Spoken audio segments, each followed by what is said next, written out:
అందరికీ వందనాలు. ఈ రోజు మన బోధన శ్రేణి క్షమాపణ మరియు సమాధాన పరచబడడంలో మూడో భాగాన్ని ప్రారంభిస్తాను.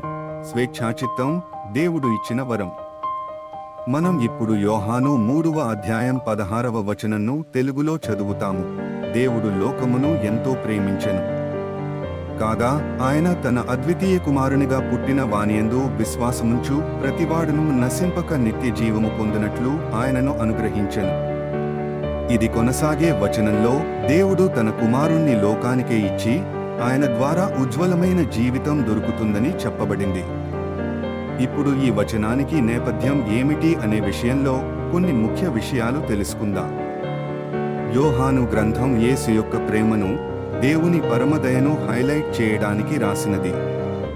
ఈ వచనం చెప్పేది ఒక స్పష్టమైన సత్యం: దేవుడు మనపై బలవంతంగా ప్రేమ చూపడు, ఆయన మనకు స్వేచ్ఛను ఇచ్చారు.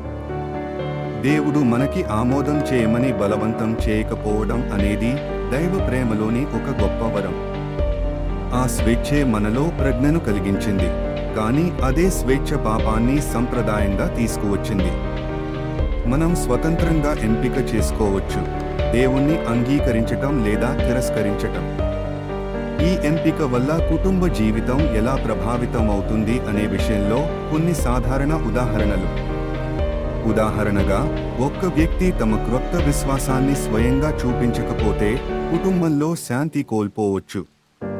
పరిచర్యలో స్వేచ్ఛ వల్ల కొంతమంది మారినా ఇతరులు తీరును తప్పుకునే ప్రమాదం ఉంది. వ్యక్తిగత సంబంధాల్లో అది అర్థవంతమైన నిర్ణయాలకు బలాన్ని ఇవ్వగలదు, కానీ బాధకు కూడా దారితీస్తుంది. ఈనాటి జీవితం కోసం ఒక ఆచరణాత్మక సూచన: మీ నిర్ణయాలు ప్రార్థనలో పెట్టండి, కానీ అవి ఎప్పుడూ స్వతంత్రంగా ఉండాలి. రెండవ సూచన: కుటుంబ ఆలోచనల్లో పరస్పర సంభాషణ పెంచండి, వివాదాలు ప్రేమతో పరిష్కారమవుతాయి. 3.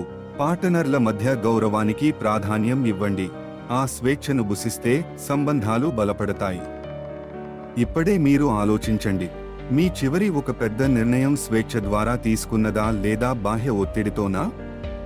మీరు అందించిన సమాధానం మీద స్పందించండి. మీ ఆలోచనలను కామెంట్స్లో పంచుకోండి. ఇప్పుడు ఒక చిన్న ప్రార్థనతో మన బోధన ముగిద్దాము. దేవుడి చేతిలో ఇష్టం చేసేందుకు మన హృదయాలను సమర్పిద్దాం. ఈ రోజే మీరు FDM ఇండియా ఛానల్ను సబ్స్క్రైబ్ చేయండి, లైక్ చేయండి మరియు మీ అభిప్రాయాన్ని కామెంట్స్లో రాయండి.